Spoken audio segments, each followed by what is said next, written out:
اور یہ موجودہ حالات اور ریولوشنری وہ تھے، ان اقدار کا تحکم تھا، اس کو انہوں نے جیسا کہ ابھی آپ کے سامنے کہا اسلام کی روشنی میں اس کو سالو کیا، اس کانفلکٹ کو نکالا، لیکن عملاً ان کو آخر سے لے کر اپنی زندگی کے آخری مرحلے تک صرف ایک موقع ایسا ملا تھا کہ وہ یہ سمجھتے تھے کہ وہ اس اقدار کو حاصل کر لیں گے، وہ تھا جبکہ بیبل تھے ان کی اور یہ مذاکرات کر رہے تھے اور ان کی حیثیت پریزیڈنٹ آف کانگریس کی تھی۔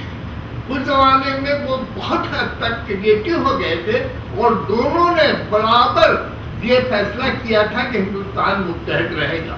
جب برٹش گورنمنٹ کو یہ معلوم ہوا کہ یہ ہو رہا ہے تو فوراً بڑی ذلت سے بیبل کو اپنے اٹھا دیا، اور اس کے ساتھ ہی ساتھ میں یہ بھی کہوں گا کہ مولانا کو صدارت سے کانگریس سے ہٹا دیا گیا۔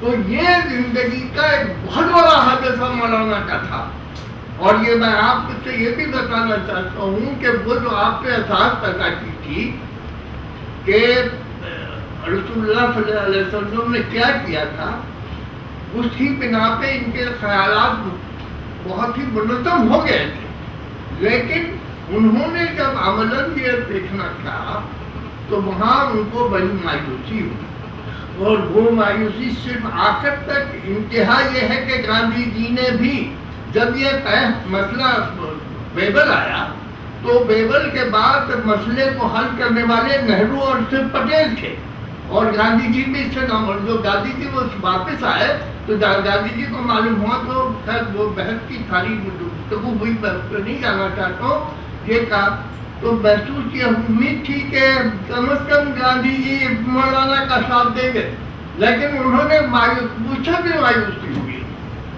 تو اس وقت مولانا کی جو ذہنی اور یعنی جذباتی کیفیت تھی اس کا اندازہ لگانے کے لیے آپ کو بڑے گہرے لٹریچر سے پوری لٹریچر سے واقف ہونا کا، تب آپ معلوم کریں گے کہ ہندوستان نے کیا غلطی کی، اور مولانا کا نام اگر رہ سکتا ہے تو وہ اسی وجہ سے کہ انہوں آخری دم تک وہ متحدہ ہندوستان کے لیے کوشش۔ میں سمجھتا ہوں نسیم علی کے ساتھ اس کو اور آگے بڑھائیں گے اس بات کو۔ مذاکرہ کا بنیادی موضوع جو ہے وہ مشرق کے اثرات مولانا آزاد کی فکر پہ، تو میں سمجھتا ہوں کہ پروفیسر محسن عثمانی صاحب نے کچھ اس کا ذکر نہیں کیا ہلکا سا، لیکن وہ بھی اپنی بات مکمل نہیں کر سکتے، اور جب بات اور ہمارے افسر صاحب خود سے امتحان لینا چاہتے ہیں تو میں سمجھتا ہوں، اور موضوع اگر مذاکرہ کا بالکل بدل جا رہا ہے تو میں سمجھتا ہوں کہ جب کھل کے بات کی تو ٹھیک ہے، مولانا آزاد کے مختلف پہلوؤں پہ گفتگو کی جائے، اور ایک بار میں آخر میں پھر محسن عثمانی صاحب سے سننا چاہوں گا کہ جو میرے نظر ہے وہ کس طرح کی سرکت صحیح ہے۔ تو میں بتاتا ہوں کہ سر سید میں مختصر کر رہا ہوں کہ سر سید احمد کا جو مولانا پہ جو اثر پڑا تھا وہ اس بارے میں ایک پیسے سننا چاہتا ہوں۔ سر سید 20ویں صدی کی شخصیت نہیں ہے، وہ تو 19ویں صدی میں زندہ ہے۔ ان کا وصال اس وقت ہوا جبکہ مشکل سے 10-11 سال کی تھی، لیکن جدید ہندوستان میں ان دو شخصیتوں نے اپنے فکر و عمل کے ذریعے جو انمٹ مشہور چھوڑے ہیں وہ ذیلی بر اعظم کی تاریخ کا یادگار بن رہی ہے۔ تاریخ کے ایک نازک موڑ پر مسلم معاشرے میں معقولیت پسندی پر جذبات غالب نہ آتی تو مسلمان نشت ثانیہ کے تحفے سے محروم نہ ہو، لیکن سر سید کی جس سائنٹفک بصیرت کا ادراک مولانا آزاد نے کیا تھا، اگر وہ بر صغیر کے تمام مسلمانوں پر اثر انداز ہوتا تو 19ویں صدی آج کے 21ویں صدی میں بھی بر صغیر کے مسلمانوں پر تعاقب کرتی نظر نہ آتی۔ آپ کو بھی نہیں،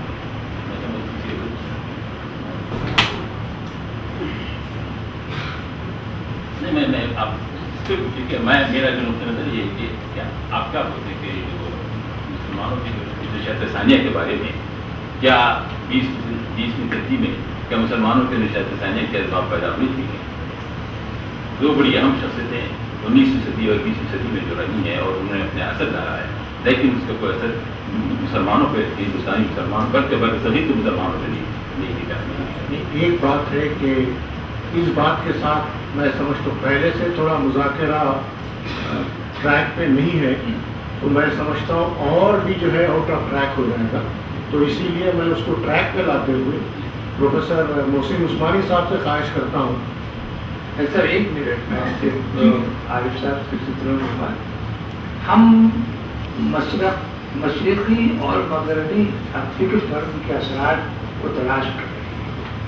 میں سمجھتا ہوں کہ مشرق اور مغرب کے تضاد کو سمجھنا ہی سب سے اہم بات ہے کہ مشرق کیا ہے، مشرقیت کیا ہے اور پھر مغرب کیا ہے.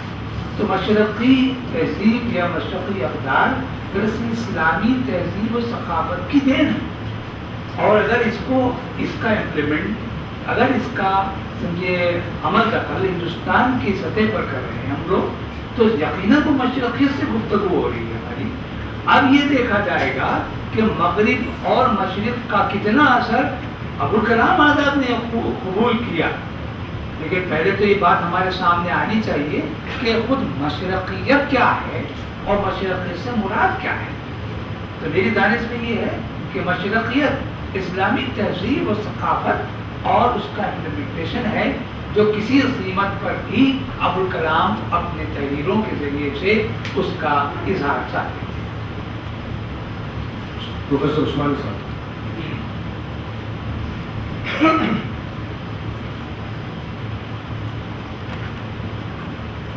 گفتگو مولانا آزاد کی شخصیت کے مختلف پہلوؤں پر ہوئی ہے، اور ایک موضوع متحدہ قومیت کا، مولانا کا سیاسی فکر کا، اور ہندوستان میں مسلمانوں کے مستقبل کا اور ہندوستان کے مستقبل کا. مجھے یہ محسوس ہوتا ہے کہ اگر میرے ذہن میں جو دو چار باتیں ہیں اگر اس وقت نہ کہی جائیں گی تو یہ موضوع تشنا رہ جائے گا، اور اتنی بڑی تعداد میں جو اسکالرس مولانا آزاد مستی کے اور باہر سے موجود ہیں، وہ شاید وہ شعر ہے کہ امیر جم ہے احباب درد دل کہہ لے، پھر التفات دل دوستاں رہے نہ رہے. متحدہ قومیت کے سلسلے میں مولانا آزاد نے جو نقطہ نظر اختیار کیا تھا، اس کا تعلق صرف ان کے زمانے سے نہیں تھا، بلکہ وہ اسلام کے مطالعے پر مبنی تھا. اور میں سمجھتا ہوں کہ ہندوستان میں مسلمانوں کے مستقبل اور ہندوستان کے مستقبل کا حساب اس کا ہے. مولانا آزاد نے انڈیا میں فریڈم میں، آپ سب حضرات نے پڑھی ہوگی، ایک جگہ لکھا ہے کہ میں بحیثیت ہندوستانی نہیں بلکہ صرف بحیثیت مسلمان کے آپ کے سامنے یہ کہنا چاہتا ہوں کہ ایک دن جب آپ تقسیم سے پہلے کی بات، کہ ایک دن جب ہندوستان جب آفتاب طلوع ہوگا تو مسلمان دیکھیں گے کہ ان کا کوئی پرسان حال باقی نہیں ہے، کوئی ان کے درد پر مرہم رکھنے والا باقی نہیں رہا ہے اس میں. یہ جو بات کہی جاتی ہے کہ کیا ہو رہا ہے 1962 کے بعد، اس کی ذمہ داری بھی یہ ہے کہ مولانا آزاد کی بات نہیں سنی گئی. وہ ایک دور افتادہ صدا، مولانا آزاد نے جو کہا وہ الفاظ تو یاد نہیں ہے، تو انہوں نے کہا کہ جب میں نے لکھنا چاہا تو تم نے ہمارے ہاتھ کاٹ دیے، میں نے چلنا چاہا تو تم نے ہمارے پیر کاٹ دیے. اس قدر غم اور درد سے ڈوبی ہوئی تقریر ہے جو مولانا آزاد نے جامع مسجد میں کی. اور 62 کے بعد کیا حالات ہیں میں آپ کو بتاتا ہوں کہ یہ کہنا تو چھوٹا منہ بڑی بات ہے کہ بہت دیکھے ہیں میں نے مشرق و مغرب کے میخانے، لیکن بہت سارے اسلامی ملکوں میں اور عرب ملکوں میں جانے کا مجھے موقع ملا ہے. جتنی آپ کی شکایتیں ہیں برحق، جتنی ناانصافیاں ہو رہی ہیں وہ بھی درست، اور ہم اس کے سلسلے میں لڑتے رہیں گے. لیکن آپ یہ بات یاد رکھیے کہ دنیا کے کسی مسلم ملک میں، کسی عرب ملک میں آپ کو وہ آزادیاں حاصل نہیں ہیں جو اس ملک میں آپ کو حاصل ہیں. سینکڑوں عربی مدارس کام کر رہے ہیں، بے شمار دینی تحریکیں کام کر رہی ہیں، ہندوستان کی تمام زبانوں میں قرآن مجید کا ترجمہ اور اسلامک لٹریچر تیار ہوا ہے، بے شمار تنظیمیں ہیں جو اپنے اپنے طور پر اس ملک میں کام کر رہی ہیں. یہ آزادی آپ کو دنیا کے کسی مسلم ملک میں، کسی عرب ملک میں نہیں ہے، اس بات کو آپ یاد رکھیے. اور اگر مولانا آزاد کو جو مایوسی ہوئی تو مایوسی ہندوستان سے زیادہ اس قوم سے ہوئی ہے جس کو انہوں نے اپنا مخاطب بنایا تھا. اور مولانا آزاد نے ایک جگہ یہیں مولانا آزاد یونیورسٹی میں جو ابھی ہم نے مقالہ پڑھا تھا اس کا صرف ایک پیراگراف آپ کے سامنے پیش کرتا ہوں کہ متحدہ قومیت کے سلسلے میں جو مولانا کا مقتدر تھا وہ کتنا امپورٹنٹ ہے اور آج بھی امپورٹنٹ ہے، اور اس سے بہتر کوئی رہنمائی نہیں ہے مسلمانوں کی۔ مولانا آزاد نے کہا کہ میں مسلمان ہوں اور فخر کے ساتھ محسوس کرتا ہوں کہ ایک مسلمان ہوں۔ اسلام کی 1300 برس کی شاندار روایتیں میرے ورثے میں آئیں، میں تیار نہیں کہ اس کا چھوٹے سے چھوٹا حصہ بھی ضائع ہونے دوں۔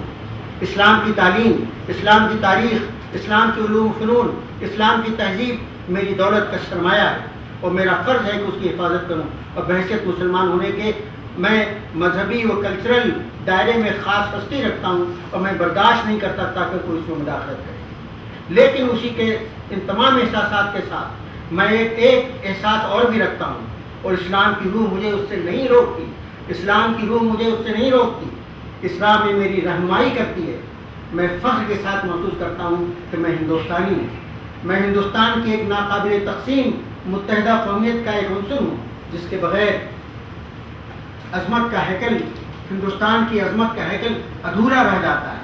میں اس کی تکوین کا ایک ناگزیر عامل ہوں، میں اس دعوے سے کبھی دستبردار نہیں ہو سکتا۔ میں یہ عرض کرنا چاہتا ہوں کہ صحیح ترین رہنمائی ہے ہندوستان کے مسلمانوں کے لیے۔ یہ بالکل صحیح ہے کہ ہمارے ساتھ ناانصافیاں ہو رہی ہیں اور ہم ان انصافیوں سے لڑتے بھی رہیں گے، لیکن اس کا دوسرا پہلو جو ہے کہ ہمیں اس ملک میں کام کرنے کی جو آزادیاں حاصل ہیں وہ آپ کے کسی مسلم ملک میں اور عرب ملک میں حاصل ہیں، اس کو ہمیشہ پیش نظر صاحب میں نصیر ریاض میرا نام ہے، اعتماد کا رپورٹر ہوں میں، جناب صدر اور کوآرڈینیٹر صاحب سے عرض ملتمس ہوں کہ تمام پینلسٹ کو 10 منٹ کا وقت دیا جائے، کیونکہ یہ 2 منٹ سے ہم جیسے طالب علم جو ہے کچھ کیچ نہیں کر سکتے، تو ایک 10 منٹ وہ لوگوں کو بولنے کا موقع دیا جائے، ہم سب کو سن سکیں گے اور موضوع پہ ہی گفتگو ہو۔ ٹھیک ہے، ضرور۔ بے شکریہ۔ آپ کو خواہش محسن عثمانی صاحب نے جس تقریر کا حوالہ دیا،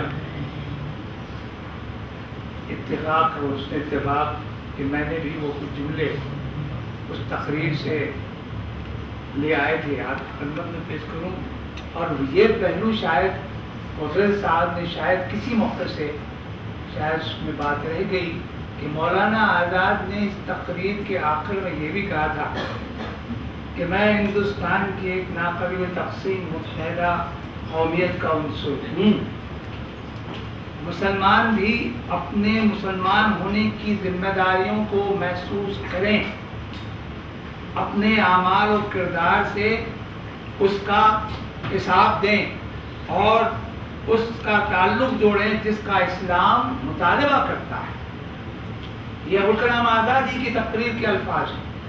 تو معلوم یہ ہوا کہ متحدہ قومیت کا عنصر یا اس کو غالب یا محیط بنانا مقصود نہیں تھا، بلکہ تشخص اسلامی کا تشخص کرنا خود ابوالکلام آزاد کے مد نظر تھا۔ اس مرحلے پر انہوں نے صاف لفظوں میں کہا ہے کہ خصوصاً ترجمان القرآن کے سلسلے میں وہ اہدنا الصراط المستقیم کہ جو آیت، جو فقرہ، جو آیت کا ٹکڑا ہے وہ دعائیہ کلمات ہیں، اس کی تفسیر کے سلسلے میں لکھتے ہیں کہ خدا نے ہدایت کے 4 قسمیں بتائی ہیں۔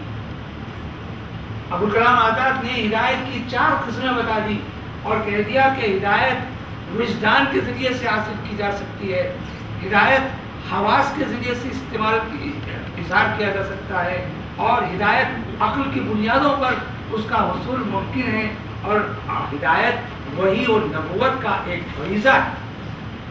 آپ غور کریں، ابوالکلام آزاد ترجمان القرآن مفسر ہیں، اور اس تفسیر کا جو مطمع نظر ہے، جو عنوان بنایا ہے وہ ہدایت، اور اس ہدایت یافتہ قوم سے مخاطب ہیں، اور اس قوم سے وہ تقاضا کرتے ہیں، متوقع ہیں کہ وہ بھی اپنے اسلامی جذبہ حریت کو، حمیت کو برابر برقرار رکھتے ہوئے ہندوستان ہی میں، جیسا کہ ابھی محسن صاحب نے اپنے تجربے کی بات کہی، وہ نصف دنیا گھوم چکے ہیں، ترکی، مصر، اور بلاد اسلامیہ کے کئی ممالک کا آپ نے سفر کیا اور آپ نے بلا تکلف یہ بات کا اظہار کیا ہے کہ وہاں مذہبی بنیادوں پر جو آزادی ملنی چاہیے وہ شاید وہاں کم ہی ہے.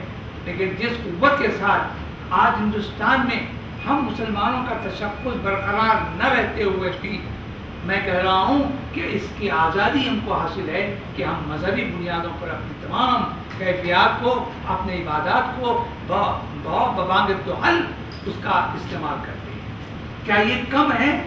لیکن جیسا کہ کہا گیا کہ ابوالکلام آزاد کے خیالات سے استفادہ نہیں کیا گیا، ان کی بات کو پس پوچھ ڈال دیا گیا اور پھر اس کا نتیجہ آج ہمارے سامنے ہے. آج بھی ہمارے لیے ضروری ہے، ہو جاتا ہے کہ ہم ابوالکلام آزاد کے افکار عالیہ کو سامنے رکھیں، ان کی تحریروں کا پھر سے ایک بار محاسبہ کریں، تجزیہ کریں، مطالعہ کریں، ریسرچ اسکالرز کے ذریعے سے ان باتوں کو سامنے لائیں کہ آخر ان کے سامنے وہ کیا متحدہ قومیت کا نظریہ تھا اور جس کے ذریعے سے وہ ایک نئے ہندوستان کو دیکھنا چاہتے تھے. شکریہ. کمال صاحب ہم کو اس وقت جو ہے مولانا آزاد کی فکر پر مشروطی اور مقلوبی اثرات، اس کو ہم نے ایک حد تک طے کیا. یہ آپ جانتے ہیں کہ مولانا آزاد پہلے ریولوشنری تھے، ان کی بنیاد اسلام کی ضرور تھی، لیکن ان کا مزاج ریولوشنری تھا. وہ ریولوشنری ہو گئی، ان میں ایک قسم کا انقلاب بھی آیا اور عقائد کی حد تک بھی کچھ انقلابی چیزیں ہوئی، لیکن پھر انہوں نے قرآن ہی کی روشنی میں اپنا ایک مسلک اور ایک اپنی تھیوری بنا دی.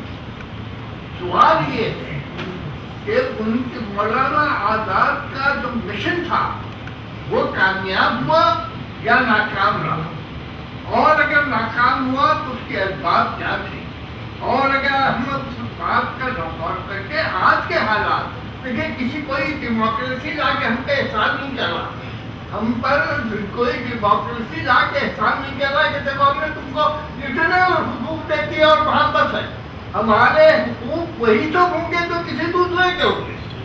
کوئی ہماری وجہ نہیں کہ ہمارے کم خصوص کو ہم کہیں کہ بہت اچھا بننا سکتا. اور دیکھو کہ ٹرانسفر بھی کیا ہے.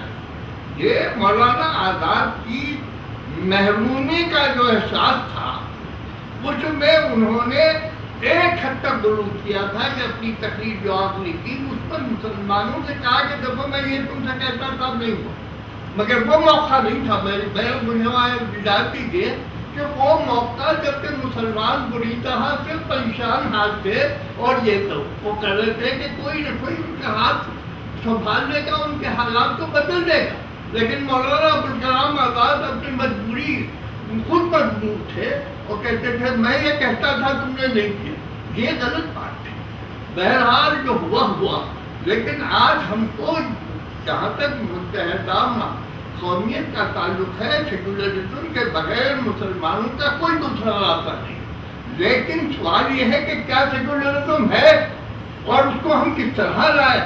یہ موضوع پر پھر سیمینار ہونا چاہیے اور ہم کو ایک راستہ، ایک مسلک اختیار کرنا چاہیے اور ہماری لیڈرشپ کو اس مسئلے پر باشعور باعمل ہونا ہے. اور یہی باتیں ہیں.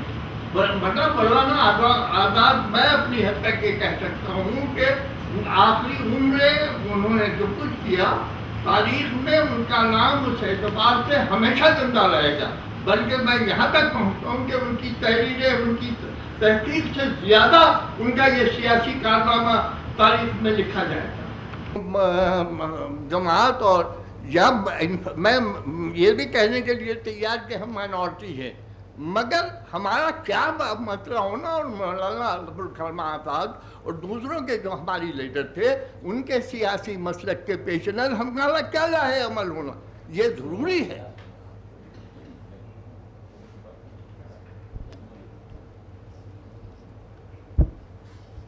آپ بات کریں. میں نسیم عارفی صاحب سے خواہش کرتا ہوں کہ وہ بات کو آگے لے جائیں. میں سمجھتا ہوں کہ میں اس موضوع، اس مذاکرے کے بنیادی موضوع پر میں آنا چاہتا ہوں اور میری خواہش ہے کہ اس موضوع پہ میرے اظہار خیال کے بعد میرے محترم بزرگ پروفیسر عثمانی صاحب کو ذکر کے تفصیل پر روشنی ڈالیں گے.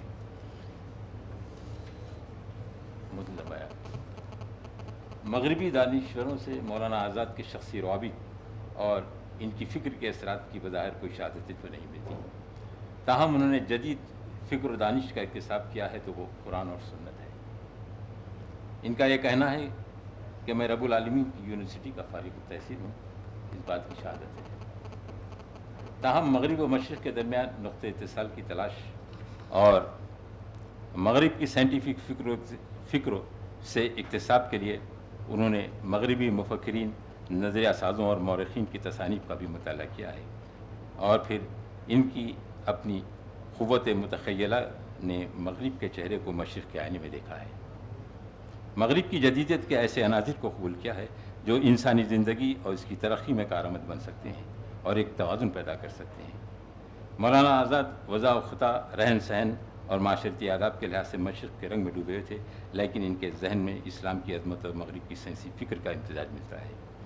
مشرق و مغرب سے متعلق مولانا آزاد نے دسمبر 1951 میں یونیسکو کے سمپوزیم میں جو افتتاحی تقریر کی تھی وہ بڑی اہمیت رکھتی ہے.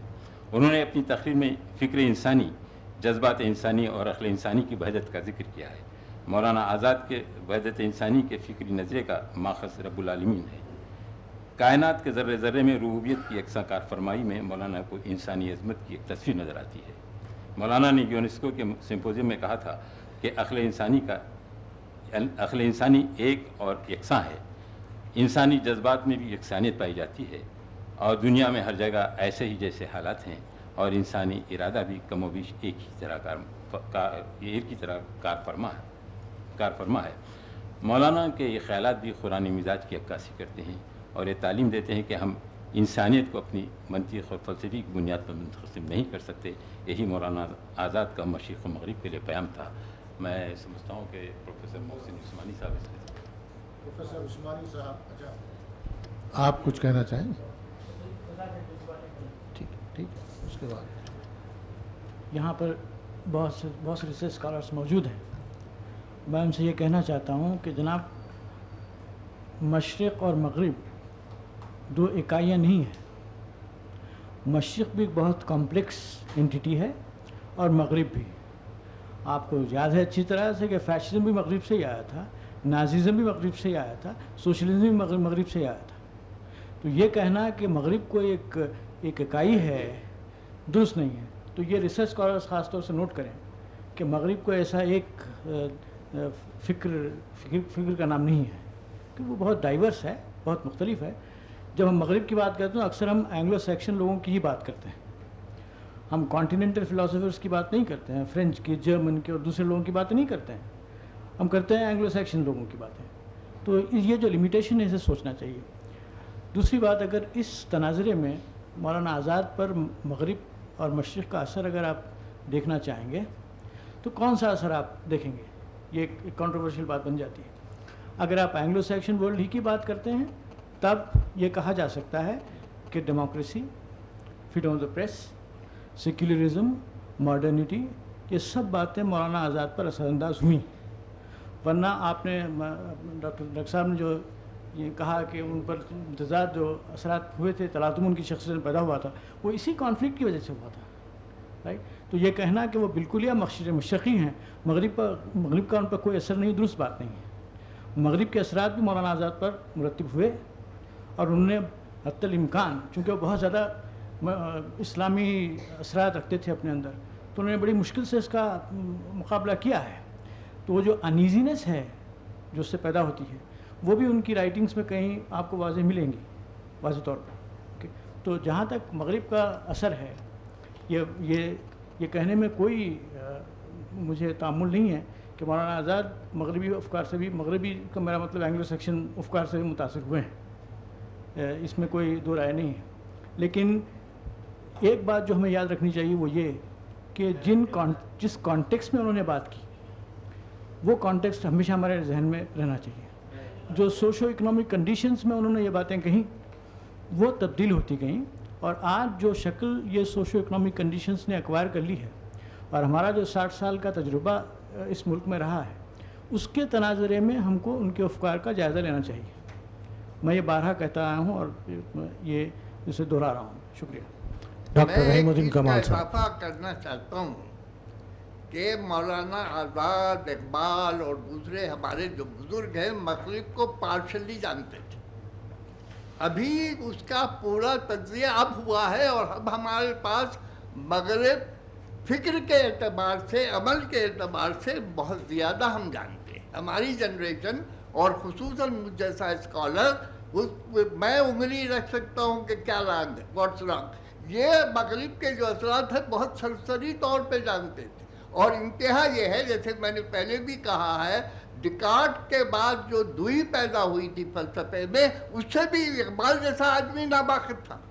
اور چنانچہ وہ اپنے خطبات میں اس کے ریفرنسز چلے آ رہے ہیں، تو وہاں بہت بڑا کانفلکٹ ہے. تو اقبال یہ جو مغربی اثرات ہیں یہ بڑے سپرفیشل تھے. ڈیموکریسی، سیکولر جو چیزیں تھیں وہ چیزوں نے، خاص طور پر ریولوشن نے مولانا آزاد کو جو متاثر کیا ہے وہ فرانس کے ریولوشن نے متاثر کیا تھا، کیونکہ وہ مزاجن سے اس کو انہوں نے ریزالو کیا اسلام کی تاریخ میں، اور اسلام کا جو انر پہلو تھا ریولوشن کا ان کے گرفت میں آیا. لیکن مغرب ان کی گرفت میں پوری طرح نہیں آیا. اور آج میں آگے دہل کہنے کو تیار ہوں کہ آج بھی ہم مغرب کو بہت کم جانتے ہیں.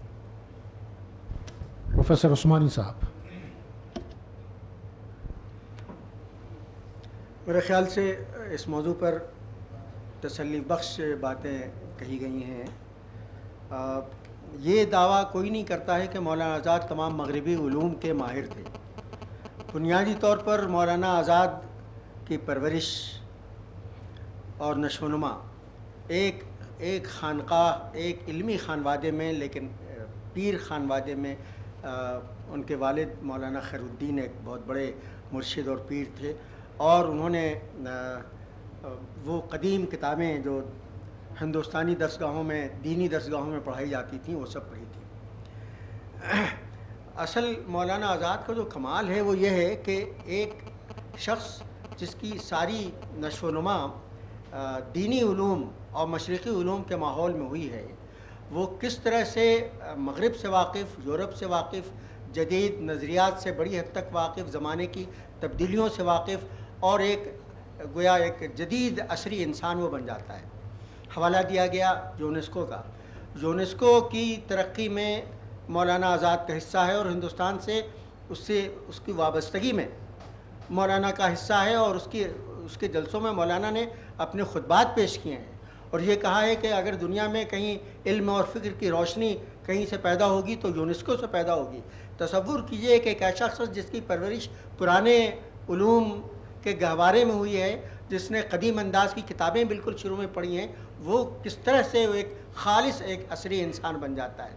اور پھر وزیر تعلیم ہونے کے بعد گویا وہ معمار تعلیم ہے. وہ آج یونیورسٹی گرانٹس کمیشن جس کے سائے میں ہندوستان کی تمام یونیورسٹیاں ہیں، اور یہ یونیورسٹی بھی ہے جس کے پاس ہم بیٹھے ہوئے ہیں، جس کے سائے شجر سایہ دار کے تحت ہم یہاں بیٹھے ہوئے ہیں. یہ بھی مولانا آزاد کے قائم کی ہوئی چیز ہے. مولانا آزاد جیسے ایک عالم دین وہ سائنس اکیڈمی بھی قائم کرتا ہے، وہ ٹیکنالوجی کے ادارے ہندوستان میں قائم کرتا ہے. یہ ضروری نہیں ہے کہ ایک شخص مغرب کے اور وہاں کے فلاسفہ کے تمام فلسفے کے تفصیلی مطالعہ کیا ہو، لیکن زمانے کی تبدیلیوں سے وہ پورے طرح وہ واقف ہے، اور وہ جانتا ہے کہ ہندوستان کو کس راستے پر لے جانا ہے، اور کون سا وہ راستہ ہے جس پر چل کر کے ہمارے ملک کا مستقبل درخشاں ہو سکتا ہے.